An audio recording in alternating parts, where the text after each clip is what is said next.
रहनुमा peoples party Sharjeel इनाम मेमन ने इल्जाम आयद किया है कि एमकेएम और मुस्तफा कमाल शर अंगेजी चाहती हैं क्योंकि उनके पास वोटर्स को मुतहर्रिक करने के लिए कोई मंसूबा नहीं। दावा किया कि नून लीग और मुत्तहिदा इलेक्शन से फरार चाहती थी, लेकिन बिलावल भुट्टो ने भरपूर इंतखाबी मुहिम से उन्हें इलेक्शन की जानिब जाने पर मजबूर किया।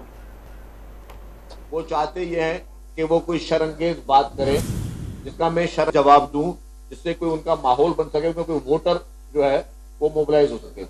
तो उनकी इस शरंगेज बातों को मैं एक कान से सुनना पसंद करूंगा, दूसरे कान से निकालना पसंद करूंगा। मैं शरंगेजी का जवाब शरंगेजी से नहीं दूंगा। पीपुल्स पार्टी की पोजीशन अल्हम्दुलिल्लाह वाज़ेह है। वो कहते हैं कि दीवार पे लिखी हुई है।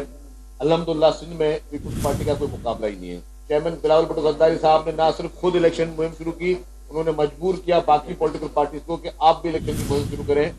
बाकी पॉलिटिकल पार्टीज PMLN वगैरह और MQM भी ये इलेक्शन करवाने के या इलेक्शन लड़ने के मूड में ही नहीं थे।